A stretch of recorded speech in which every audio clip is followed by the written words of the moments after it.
নমস্কার বন্ধুরা, তো কেমন আছেন সবাই? আশা করছি আপনারা সকলে সুস্থ আছেন, ভালো আছেন। টাইটেল আর থাম্বনেল থেকে আপনারা বুঝতে পেরেছেন যে কী নিয়ে আজকের আমাদের ভিডিও। তো আজকে আমাদের ভিডিওর মূল বিষয় হলো কিভাবে জবা গাছে এত পরিমাণে আপনারা ফুল আনবেন, জবা গাছে কী খাবার দিলে জবা গাছে প্রচুর পরিমাণে ফুল আসবে এবং কুঁড়িতে ভরে যাবে। এবং বন্ধুরা, এই জবা গাছে বর্ষাকালীন কীভাবে এই জবা গাছের পরিচর্যা করবেন। তো বন্ধুরা, এই সমস্ত নিয়ে আজকের ভিডিও। তো বন্ধুরা, ভিডিওটি খুবই গুরুত্বপূর্ণ হতে চলেছে। তো বন্ধুরা, আপনাদেরকে একটি অনুরোধ করব যে ভিডিওটি স্কিপ না করে ভিডিওটি সম্পূর্ণ দেখার জন্য। এবং বন্ধুরা, ইতিপূর্বে আপনারা যারা আমার চ্যানেলটিকে সাবস্ক্রাইব করে রেখেছেন তাদেরকে অসংখ্য অসংখ্য ধন্যবাদ। এবং বন্ধুরা, আপনারা যারা এখনও পর্যন্ত আমার চ্যানেলটিকে সাবস্ক্রাইব করেননি তাদেরকে একটি অনুরোধ করব যে চ্যানেলটি সাবস্ক্রাইব করে পাশে থাকার জন্য। তো বন্ধুরা, চলুন ভিডিওটি শুরু করা যাক। বন্ধুরা, আপনাদের মধ্যে অনেক বন্ধুরা আছেন যাদের গাছে এখনও পর্যন্ত কোনো রকম ফুলের দেখা পাচ্ছেন না। গাছ শুধু বেড়েই উঠছে কিন্তু গাছে কোনো রকম কুঁড়ির দেখা নেই, বা গাছে ফুল আসলে ফুলগুলি সমস্ত ঝরে যাচ্ছে। তো বন্ধুরা, আপনারা গাছে এই খাবারটি দিন। তো এটি হলো এমওপি বা লাল পটাশ। তো আপনারা এই এমওপি বা লাল পটাশটিকে আপনারা অর্ধেক চামচ নেবেন। সেক্ষেত্রে আপনারা খেয়াল রাখবেন এটি যেহেতু রাসায়নিক সার, সেহেতু আপনারা এটিকে খুব বেশি দেবেন না, অর্ধেক চামচ প্রতি টবে আপনারা এটিকে দেবেন। এবং বন্ধুরা, গাছের যে গোড়ার মাটি আছে সেটিকে খুব ভালোভাবে আপনারা খুঁজে দেবেন এবং টবে চারিদিকে এই খাবারটিকে খুব ভালোভাবে দিয়ে দেবেন। যদি বন্ধুরা আপনাদের কাছে এখনও পর্যন্ত কোনো রকম ফুলের দেখা মিলছে না, বা গাছে কোনো রকম ফুল ফুটছে না, বা গাছ শুধু বেড়ে উঠছে, তারা যদি এই গাছে এই খাবারটি দেন, দেখবেন আপনার গাছে দ্রুত হারে গাছে ফুলের দেখা মিলবে এবং গাছের গ্রোথ হবে দ্বিগুণ। তো বন্ধুরা, আমার গাছটিতে দেখতেই পাচ্ছেন এই খাবারটি দেওয়ার ফলে গাছে কত ফুল এসেছে এবং বন্ধুরা গাছের গ্রোথ কত সুন্দর। বন্ধুরা, এই খাবারটি হলো বর্ষায় খুব একটি আদর্শ খাবার। আপনারা যদি বর্ষাকালে এই খাবারটিকে মাসে 2 বার করে ব্যবহার করেন, সেক্ষেত্রে দেখবেন আপনার গাছটি ফুলে ভরে যাবে এবং গাছে অসংখ্য অসংখ্য ফুল ফুটবে। তো বন্ধুরা, এই খাবারটিকে আপনারা বেল ফুল, টগর ফুল বা জবা গাছ যে কোনো রকম গাছে এই খাবারটি ব্যবহার করতে পারেন। এই খাবারটি দিলে গাছে প্রচুর প্রচুর ফুল আসবে। বন্ধুরা, এই খাবারটির পাশাপাশি আপনারা জবা গাছে আরও 2টি খাবার দিতে পারেন। তার মধ্যে একটি হলো মিশ্র খাবার, আরও একটি হলো তরল খাবার। তো বন্ধুরা, মিশ্র খাবার তৈরির জন্য আপনারা সবার প্রথমে নেবেন কিছুটা পরিমাণে ভার্মি কম্পোস্ট। আপনারা যদি ভার্মি কম্পোস্ট না পান, সেক্ষেত্রে আপনারা 1 বছর পুরনো পাতা পচানো সার বা 1 বছরের পুরনো গোবর সার ব্যবহার করতে পারেন। এবং বন্ধুরা, তার সাথে আপনারা নেবেন কিছুটা পরিমাণে শিংকুচি, কিছুটা পরিমাণে হাড়ের গুঁড়ো। এই শিংকুচি এবং হাড়ের গুঁড়ো বর্ষাকালে একটি খুবই আদর্শ খাবার। আপনারা কিছুটা পরিমাণে শিংকুচি, কিছুটা পরিমাণে হাড়ের গুঁড়ো নেবেন এবং তার সাথে নেবেন কিছুটা পরিমাণে নিম খোল। এরপর বন্ধুরা, সমস্ত মিশ্রণটিকে আপনারা খুব ভালোভাবে একে অপরের সাথে মিশিয়ে নেবেন।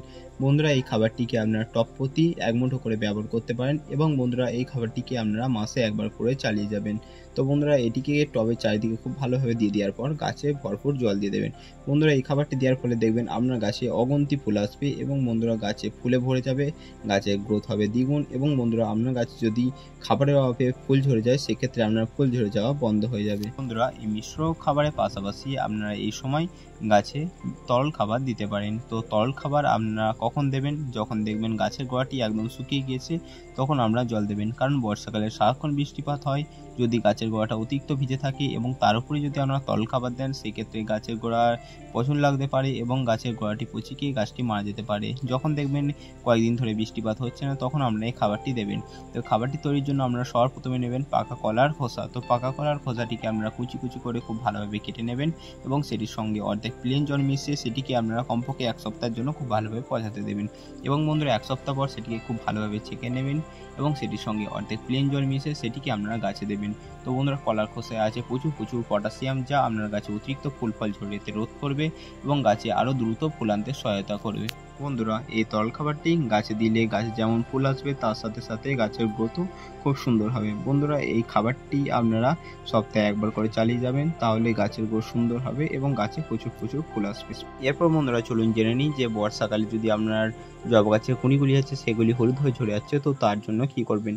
তো বন্ধুরা, বর্ষাকালে প্রচুর বৃষ্টিপাত হয়। তো অতিরিক্ত বৃষ্টির কারণে অনেক সময় টবের যে মাটিটি আছে সেটি সারাক্ষণ ভিজে থাকে এবং সেই কারণেই অনেক সময় যে কুঁড়িগুলি আছে সেগুলি হলুদ হয়ে ঝরে যায়। তার জন্য বন্ধুরা, আপনারা কি করবেন? আপনার যে গাছটিকে আছে সেটিকে আপনারা শেড এরিয়ায় রাখার চেষ্টা করবেন। যখন মনে হয় বৃষ্টিপাত আর হবে না, যখন রৌদ্র বেরিয়ে এসছে, তখন আপনারা গাছটিকে ডাইরেক্ট সানলাইটে রাখবেন এবং মনে হয় যখন বৃষ্টিপাত হবে তখন গাছটিকে আপনারা শেড এরিয়ায় রাখার চেষ্টা করবেন। বন্ধুরা, বিশেষ করে আপনাদের যাদের হাইব্রিড জাতের জবা, যেমন আমার গাছটি হচ্ছে হাইব্রিড জাতের, তো অনেক সময় এতে কী হচ্ছে যে বৃষ্টিপাত হচ্ছে, তো বৃষ্টির জলটি যে ফুলের কুঁড়িটি আছে তাতে এসে জমা হয়ে যাচ্ছে এবং বন্ধুরা সেই ফুলে জলটি জমা হওয়ার কারণে যে কুঁড়িটি আছে সেটি হলুদ হয়ে ঝরে যাচ্ছে। বন্ধুরা এটি দেশি ভ্যারাইটির জবা গাছে এই সমস্যাটি দেখা দেয় না, কিন্তু বন্ধুরা হাইব্রিড যে জবা ফুলটি আছে তাতে এই সমস্যাটি বেশি দেখা দেয়। তো বন্ধুরা এর জন্য কী করতে হবে, যে গাছটি আছে সেটিকে আপনারা শেড এরিয়ায় রাখার চেষ্টা করবেন। তো বন্ধুরা এই ছিল আজকের ভিডিও। তো বন্ধুরা ভিডিওটি কেমন লাগলো অবশ্যই কমেন্ট করে জানাবেন এবং বন্ধুরা যে খাবারটি আমি জবা গাছে দিতে বললাম সেই খাবারটি যদি আপনারা দেন সেক্ষেত্রে আপনার কাছে ম্যাজিকের মতো কাজ করবে এবং বন্ধুরা প্রচুর গাছে কুঁড়ি আসবে। তো বন্ধুরা এই ছিল আজকের ভিডিও। তো বন্ধুরা ভিডিওটি কেমন লাগলো অবশ্যই কমেন্ট করে জানাবেন এবং বন্ধুরা চ্যানেলে যদি কোনো নতুন দর্শক হয়ে থাকেন তো চ্যানেলটিকে সাবস্ক্রাইব করে পাশে থাকবেন। তো বন্ধুরা দেখা হচ্ছে অন্য কোনো ভিডিও নিয়ে, ততক্ষণ সুস্থ থাকবেন, ভালো থাকবেন এবং আমার ভিডিও দেখতে থাকবেন।